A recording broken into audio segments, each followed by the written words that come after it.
Welcome to the sister show of the Public Relations Podcast. This is a show called quite literally Getting a Job in PR, and it is all about exactly that. My name is Richard Mitson, and if you've not met me yet, I had a career in PR, in European politics, and also I've seen both sides as a news editor and news broadcaster in the UK, and now I also do some teaching of PR and comms subjects at the university too. Now, in this show, we talk to agencies, in-house comms managers and comms recruiters around the world to ask them what you need to do to be able to get into and to most importantly be successful at PR and strategic comms today, wherever you are in the world. So we ask, what are the myths that people believe and the mistakes people make that prevent them from getting work and having value to organizations? What skills do people miss that actually potentially they could learn quite quickly? How do you get the attention of employers? And more importantly, as I say, be genuinely useful to them from day one. This then is a show not about quick hacks, because that may get you in the door, but also is likely to get you fired pretty quick as well with a bad reference, but about things that actually get you a job and keep you there. And if you want to get involved in this whole project, perhaps as a case study, then make sure you head to the website at gettingajobinpr.com. And if you want to be a guest, of course, head there too. Right. Last week we were in Mumbai. Let's head back to New York, and I am delighted to be joined in this episode, once again for the Public Relations Podcast, by Seth Linden from Dukas Linden Public Relations. Seth is president and partner at DLPR. He's a former broadcast journalist, like myself. He advises Fortune 500 leaders, and he's appeared on Bloomberg Radio and CNBC and others. He specializes in wealth, asset management, professional services, including crypto. Now, Seth, first of all, a huge welcome to you again. We met a few years ago on the podcast where you shared so much. How are you doing? Doing very well, and it's great to be with you. Thanks for having me. Not at all. I mean, I just knew you would be a person that would be great on this because you've seen so much of what has gone on both sides of PR and journalism, and you've been so embedded in this financial side of things for so long. So I'd love to get your thoughts. Listen, the question I want to start with, and I keep asking people this now, is that if you were starting out again today, but you knew what you knew now, how would you approach getting work and being valuable? Well, there are certain things I would do again. I feel, thank God I was assertive, tried to be creative. I had to figure out how do I transition from journalism to PR. But I think if I could redo some of my past, I think I would have taken business classes. Right. That would have been very helpful. You know, how do you read a spreadsheet? How do you think about capital markets? Just understanding the fundamentals of business really from the ground level. So that actually would be some of the advice that I would give anybody who's thinking about PR. Even if you don't go into financial services PR, understanding how business works, that can really help you. So I definitely would have done that. That's really interesting. I mean, there's a couple of things I'd love to pick up on there. The first one you said about assertiveness. In what way do you mean assertiveness? Because one of the things we've talked about so far in the first two episodes is that there's a real balance between overconfidence and having the ability to have empathy, isn't it? So where do you feel that line comes, particularly when you're looking at people that you would hire as well? So it's a very nuanced question with maybe a multifaceted answer. And I guess to your point about overconfident, I used to joke, and I still do, when I was in the broadcast business, I had trouble modulating my voice when I got home. My running joke is I'd say to my wife, 3, 2, 1, I love you, because I was used to just talking that way. Yes. And I sometimes I think in interviewing or finding a job, I'm sure I came across as overly artificial, stilted. So, you learn how to moderate that over time. Not that I've improved on it that much, but at least you learn how to embrace it a little bit more. Both of us could go into our journalist voices if we tried straight away. That's right, exactly. And probably love it. So I think, growing into that and figuring that out, that probably came with time and practice. But I do think that when we see candidates come in, they may do well in the interview. And we're fortunate enough to meet bright, engaging people, particularly coming out of school. There's some really phenomenal candidates that just are enthusiastic. They want to jump in and work hard. But what I notice takes time is once those new to the industry employees come on board, they need to take a few years sometimes to find their voice. And I think that it would be wonderful if they get the coaching and the training to do that in quicker fashion. Meaning when they're in a client meeting, that they feel that they can have a point of view, be confident in sharing that point of view, not feel that they won't say anything. So my advice in sort of long-winded form is, if you're in school right now, you're thinking about this industry, besides studying business, studying journalism, having good internships, take public speaking classes, do community theater, do school productions, practice really communicating with people that are outside your comfort zone. If you can do that, it will make you stand out. That's really interesting. So are you saying in a way that it's better almost to do something like public speaking than it is to do a simulation of a client meeting? I think it's both. Yeah.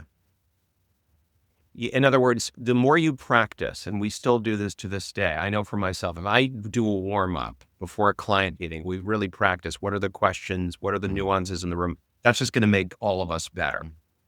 But if you also have the experience of getting up there, and it's a scary feeling, right? And you give a speech, you give a talk, you do some form of Toastmasters, that will just help you get more comfortable. And I think I always, maybe it was because I covered Capitol Hill as a fairly young reporter, talking to people older and much more important than me gave me an important training ground. But I think if you can do that with your professors, or you do that in internships, again, it can be very helpful. That's really interesting. Kind of what I'm hearing here is that you can know what the client might ask you in a meeting, but it's actually that skill of being able to translate the knowledge of what you need to say into good communication, isn't it? So I could read off a perfect answer off the screen in a dull voice, and it's not going to work. So it's 100%. yeah. So it's learning that ability to actually speak clearly, to project, to put the emphasis in the right place that they need. I think it's essential. And I was talking to a colleague of mine last week. He is a senior communications person at a large publicly traded organization. And he said, with AI, that skill set to be able to read the room, know what the executives are thinking, know how to navigate the emotion in the room, and also help make sense of information in a way that's digestible, that skill is going to be very important, because clearly AI is allowing us to get information quicker and faster. Yes. But that ability to connect and understand how you reach that person, that's I think even more significant. So in terms of the skills that you see people coming forward, do you think they're better at communication or better at understanding the business, or is it almost equal? In terms of people coming out of school, Yeah. I think the people that are coming out of school certainly are more adept technologically. They've grown up in a world where information can be accessed so quickly. So that makes them better in terms of research, being able to get to an answer quickly. So that's a wonderful thing. And also you meet people again who are just bright and engaging, and I don't know if that's a timeless feature, but I think it is. So I think that there's better sort of maybe core skills in terms of how do I bring something to the table quickly? How do I do a PowerPoint? How do I put a video together? They do that much faster than certainly I think we would have done. You know, you and I Yeah, were we didn't sitting grow and up with it. Yeah. right. We didn't grow that, Yeah. right? We were trying to deal with, What's the tape. internet? You know. Right. But so that's a great addition. But I do think that the communication skills, not always there. And also, you and I grew up in a time where we were watching several networks and reading newspapers, and it wasn't so bifurcated and it wasn't so siloed. And I think that's a disadvantage as well. And I would advise certainly anybody coming to the field, read points of view that you don't agree with. It's interesting. I did a tutorial not long ago where I deliberately got the class I asked them which side of an argument they agreed on in terms of it was a social media platform, and I got them to say which side they thought, and then I got them to actually argue on behalf of the other side. And the reason I wanted to do that was to stretch their mind. And some of them were like, no, we want to do that way. And it's like, no, that's not the point. I want you to argue passionately. And they had to debate it, but from the point of view that they disagreed with. And I think that's really important. It's hugely important. First of all, you're not, as you know, going to agree with everything that a client does. And you have to be willing to be their spokesperson or to help them shape a message. You have to obviously sleep at night. You have to feel that you can live with that client story and still feel good about yourself. But it's not going to be an exact alignment every time. So absolutely, other points of view, and also understanding how to journalists. There's definitely one approach to one outlet versus another. And so being able to have that mindset is key too. And certainly for social media influencers, even more so. I think this is where the empathy comes in again, doesn't it, Seth? I think you see this sometimes, is that PR people will put out the message they want to put out because they believe that's right, rather than thinking, what is the message that is going to resonate with a journalist or with the audience? And you've got to have that ability to see beyond your own personal point of view. I think it's the same in journalism as in PR. You've got to be able to do that. And I think in life too, right? Yeah. Because go on, please. Yeah. Well, please. No. Go on. You've got a thought there. I want to hear it. I was just going to say, I think clearly, no matter whether you're sitting in Sydney, New York, Los Angeles, you name the town, the idea of having more civility and open-minded point of view, we need that societally and professionally. How do you think we can teach that?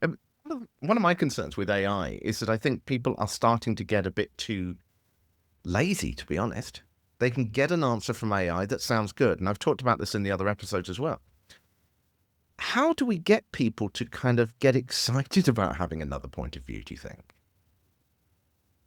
Well, some of that is obviously how you grow up and then, what education you have. I think the good news is there are so many bright, energetic, smart people that want to learn about the world. So I don't feel people are coming in and saying, this is my only view. I do feel there's a real willingness to learn from great people.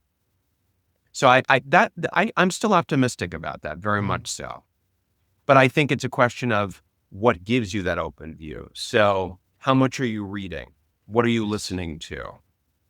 I will say, and I've said this in other interview discussions, we may have even talked about it. The biggest point of connection you might have with a client is what you both read, what movie you saw, what sports team you like, and where you're from. And if you can talk about, I grew up here and you grew up here, I visited Sydney and I saw this, it's an immediate point of connection that may have nothing to do with the business, but then it allows us to build bridges, right? Yeah, incredibly important. Another angle I want to go down is we talked about journalism and moving into it. I've had someone already reach out and say, well, look, how does a journalist get into PR? Because an awful lot of people, myself included, and yourself, move from journalism to PR. What's your personal thoughts on that one? So I think former journalists can be extremely valuable to the PR business because they know how a newsroom works. They know how a story should be told. And we've had great success working with former broadcasters, former print reporters. It's really helped shape our agency because of that mindset. So I would say to a journalist who's thinking about making that move, don't get discouraged if it doesn't happen right away. There's a need for what you do. And I will tell you from my own personal experience, it was hard to break into the PR world. First, you had to be in the mindset you wanted to do it. Then you had to prove to somebody else that you could make that adaptation. And then you had to get into the mindset that, you know what? They're not there to listen to you. They're not there to hear your writing. They're there for you to represent somebody else. And that's a mindset shift. Yeah, I mean, I think that was the hardest thing for me as well. Is you're going from that point of view where it's all about your analytical frame of what's going on and relaying that to now going, this is what someone else wants to say. How can I put that across in the best way? And so that's a very different mindset you have to try and get yourself into, I think.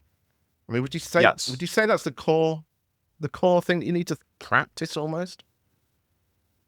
That with a very big, important addition, learning how to express your journalistic skepticism in a very diplomatic way. So you're serving the client's interest, or sometimes holding back that cynicism. Because I have seen this dynamic. You have somebody that comes in from a top publication. They're used to saying, yeah, I don't get this. How is this going to work? Yeah. And you can't do that with a client. You know, you're Much as you might want to. Right, as much as you might want to. But you're also there to give good counsel. But counsel means expressing it in the right way so that you're a respectful advocate. It's pushing back diplomatically. And that was a concern that I remember somebody had about hiring me when I was starting out. I felt I could do it because having worked on Capitol Hill when I was based in Washington, you have to have that mindset to get access. But not everybody always feels that sense of ease in doing that.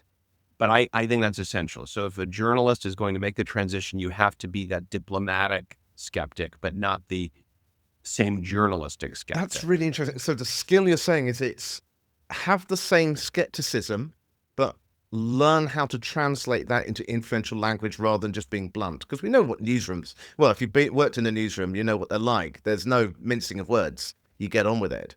But in a client environment, you're basically saying the same thing, but you've got to think how to translate into language that is going to resonate with them.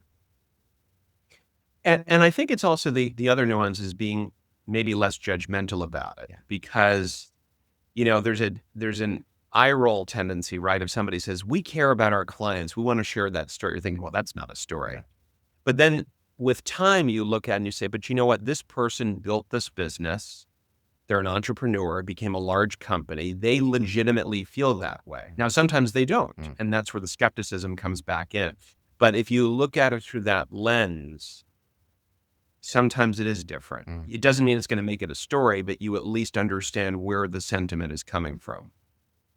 Yeah, and then you've got to frame what you say for that, haven't you? Yes. Let's move on to people that you've hired, people that have worked, people that haven't. What are the kind of characteristics of a person that when you get them in the office, you go, I did a good job there. I picked the right person. What is it about them? They understand media. They know how to approach reporters. They're responsive. They jump in, they volunteer, they want to do more, and they're kind. So let's dig into some of those, because that's quite a few different things. I mean, first of all, understanding the media. I mean, it sounds obvious, but I think for a lot of people, particularly if they're coming fresh out of college, it's not always obvious. What does that mean? Well, I think this is true for any field, no matter what you're doing, even if it's not communications or journalism. I think if you're a self-starter, you look around and you want to know, how can I help? Where can I build my skills? How can I build mentorships? And so that's part of that. And then it's just doing the work. And as somebody working in public relations, it's really saying, I want to understand media. I want to figure out, how do I write a tight pitch? Even though AI is available to me, how can I still write something that's unique and creative? How can I form relationships with reporters or influencers? How can I write a piece of content? It's that self-starter sort of mindset that is an immediate distinction to a manager. And then it's the kindness. I will say, and I've said it before, and I hope it will continue for a long time, which is that when you have a kind culture and people really work together collaboratively and enjoy each other, it takes care of a lot of the work. It really does. And so what does kindness mean? I mean,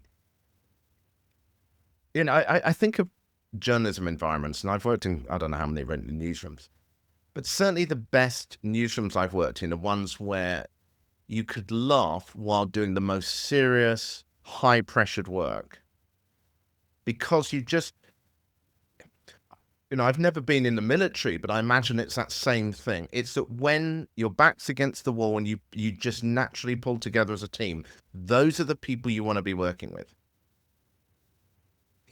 For sure. Sense of humor is vital. It's vital. I mean, and we end up collectively spending more time at work than we do at home. So if you don't love the people, or at least like the people that you're working with, that's not a fun existence.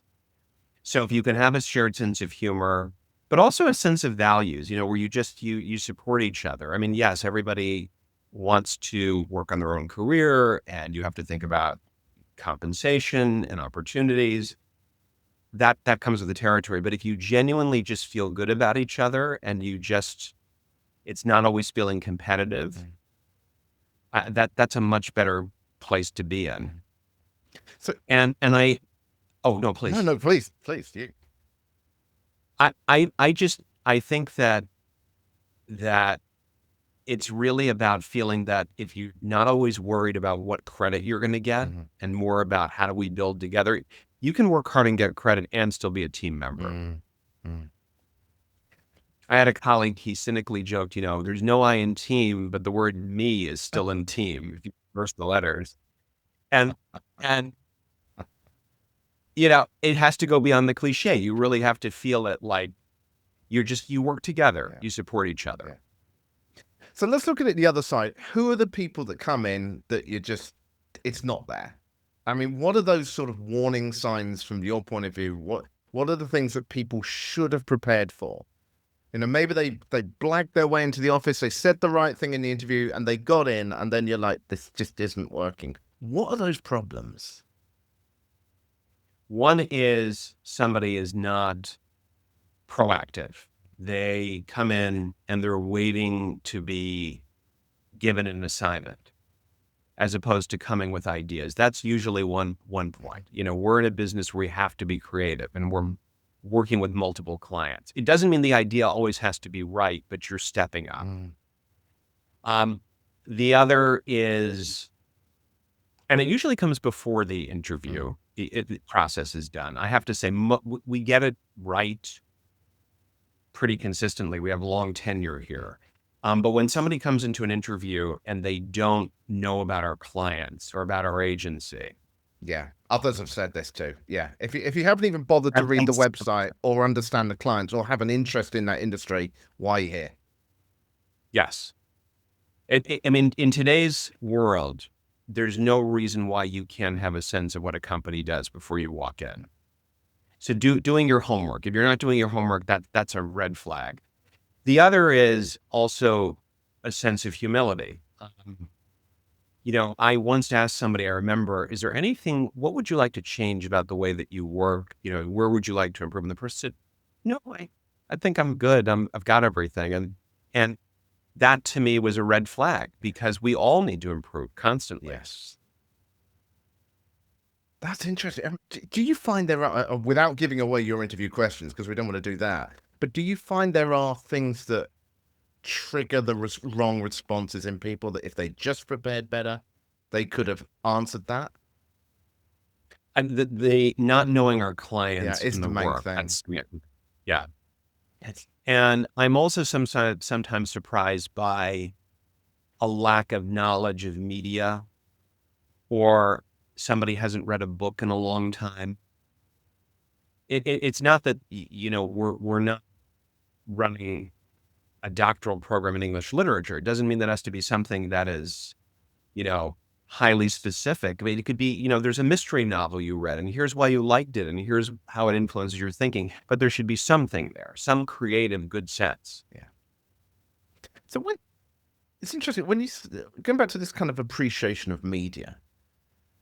It's such a huge topic in a way, but what do you see that as? I mean, what do they need to know in that sense? Do they need to know how media works? Do they need to know what makes a journalist tick? What is it that you're looking for again? All of the above. Right. But particularly if somebody is coming into an interview and they're not reading or consuming news regularly, then it's not likely the right profession. Because I think this is true for any field, right? If you love what you do or feel passionately about it, it shouldn't all feel like work. Yeah.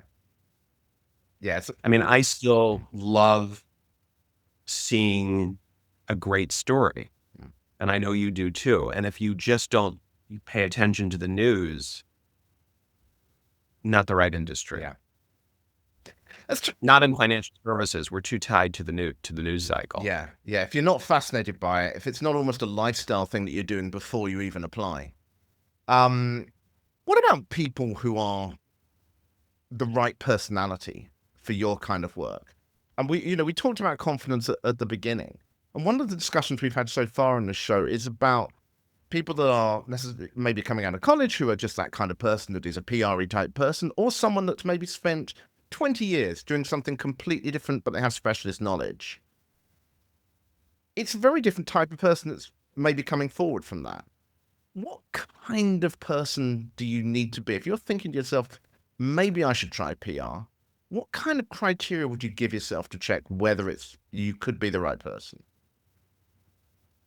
First, you have to be a very clear communicator. You have to be able to write tightly, communicate your ideas in clear, concise fashion. You at least have to be an extroverted introvert. You have to be willing to communicate your ideas to people who are new and not be afraid of that. I think that's key.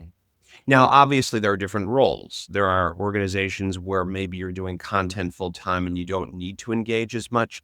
But I think generally this is very much a people business. And I think it might even be more so as AI takes over some of the, we'll call it non-people engagement functions. I want to get on to AI. The first question I've got, let's talk about training overall, education generally. What could education generally at all stages be doing to help people that want to move into communications? If you could set up a course tomorrow, what would it be teaching that you really feel is missing? What's that one bit? I think we still need better writers. We need people who can communicate ideas concisely and in a creative way. We have met people over the years who came from top universities, but the writing skills, maybe not as strong. And then also, I would say, whether again it's through performing arts classes, psychology classes, even, and business, the ability to walk in and just have that sense. How do I relate to Richard Mitson in a way that will connect immediately? So in terms of writing, would you get them to have a big complex brief that they've got to condense down into something that they could pitch? How would you get them to learn that, do you think? I think what you stated seems right. I'd have to give that more thought, but I think it is about probably taking something very dense, long, saying go through it. Don't use AI to do it. And tell me what this is about. But I also think it's about how do you write as we say in journalism, a lead graph? How do you write 4 bullet points that tell me the whole story? And I think there is very much a showbiz aspect. I mean, I imagine if I'm going into your world a little bit, I suspect that when you were getting into the business, you would stand in front of the mirror and imitate people on whatever network you listen to and you practice the cadence of the voice. Were you in the room with me, Seth? This sounds creepy now. I wasn't, but I suspect we were across many ponds doing the same thing. Of course we were, yeah. Of course, yeah. Because you want to work on your delivery and how you share ideas, and it's your passion. I really believe that it's akin to show business in the sense that if you feel passionate about it, you work on your dance steps, you practice your cadence, that matters. That's really interesting. So I don't know what course that is, except it's a combination of psychology, business, journalism, writing, and I think just history, science. I mean, I think being as well-rounded as you can be just matters so much. Let's talk about AI. Obviously, it's even developed since we first started talking. I mean, how important do you think it is now as a skill set, and what skills do you want to see in it? One of the things that we've talked about in the show so far is the fact that a lot of people seem to think that they can just type into ChatGPT, get an intelligent answer, and that's it. But my answer to that is, well, if everyone can do that, why should we bother employing you? So what do you look for in terms of use of AI? Well, our research is getting faster, assessing numbers, being able to pull data for clients. That's huge. And clearly, we're going to be a more data-driven world. So the ability to go in and do what your peers are doing and say, okay, let's do an analysis of the 20 top funds. How did they perform in these categories? Let's get that together. Let's go in and talk to a client about our analysis, about their share of voice, how they compare to their peers. But, and this is the big but, how do you make sure that what you presented was accurate? Yes. Yes. And that is still a very nascent field.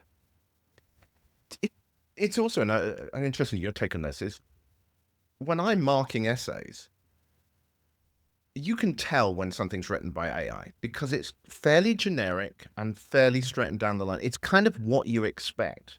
And one of the things that I'm constantly saying to the students is that, look, you can probably just get a pass with AI. It's going to read okay. It's going to have the basics in there. It's going to do that.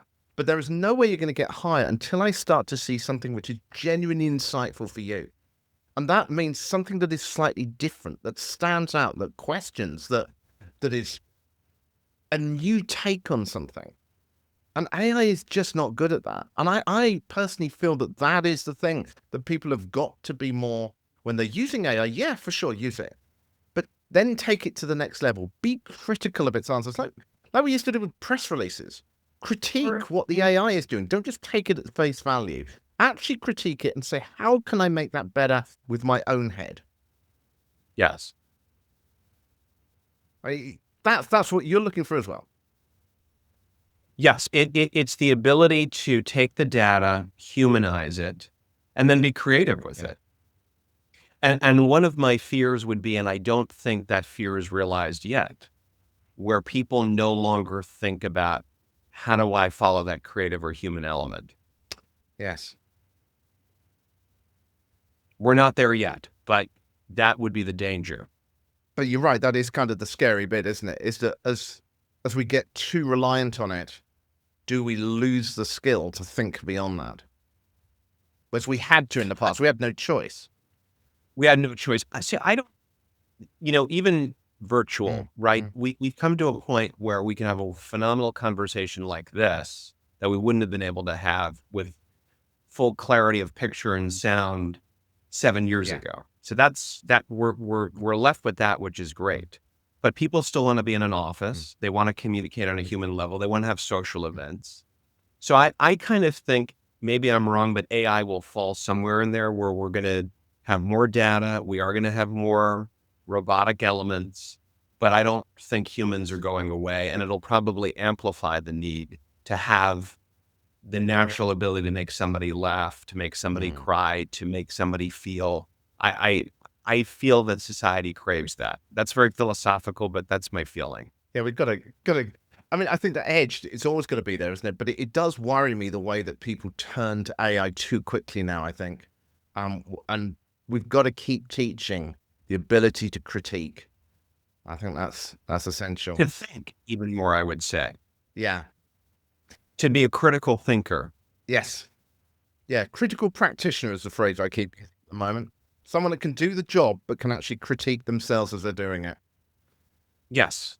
Yes. And I think, the analogy that is still very applicable is you can have a brilliant physician, but the brilliant physician who can communicate empathetically to the family, to the patient, that's the ultimate. You want the skilled surgeon if you have a choice versus no skill. But the person who can break the science down, explain it, humanize it, that's the ideal. Seth, just one more question, going back to something you said earlier, and you were talking about the importance of learning about business. Business obviously is a huge area. So if you were teaching a component of a course to PR people about business, what would you focus on? What do you think are the things they have to know? Investor relations and investment banking, and alternative assets. So first, how do you again understand the basic norms of what is an IPO? How does M&A work? How do you read a spreadsheet? What's an expense, line item? Just understanding that is helpful. And then just the dynamics of how Wall Street works, what strategies are traded. I know could be a long answer, but it's the fundamentals of just essentially being conversant on how money moves. This sounds like it's actually something that we can apply to any area that you want to, if you want to go into sports PR or fashion or whatever. It's not just about going, oh yeah, I like that. Well, let's say fashion. I like that dress. That's not good enough. You need to understand how the fashion business actually works when it comes to the data or the figures, what they're selling, how they're marketing and all that, what matters to them as a business, don't you? Very much so. So it's not just, to your point, the dress is great. I love the fashion line. It's what sells, what will sell in the spring. What is the history of the fashion? How is that brought in? What is the global supply chain? If you really understand those elements, you can work on the quote unquote fun part, but the other fun parts are the mechanics of how that works. Yeah. As someone that's partner works in the fashion industry, I know how complex it is. I don't get it, but she does. Seth, it's not easy. Unbelievably complex, all the different seasons, and particularly being in Australia where it all gets turned on its head as well compared to the Northern Hemisphere. Sure. Seth, it is always an absolute pleasure talking to you, sir. You've got so many insights. I really appreciate you giving up your time once again to talk about this stuff. Likewise, my pleasure. And thank you for the great questions, the opportunity. Thank you. If people want to find out more about what you do, where would they find out about it? They can go to our website, dlpr.com, or look for me on LinkedIn. Wonderful. And we'll have some more details on that in the show notes as well. Thank you once again. Thank you. Great to see you.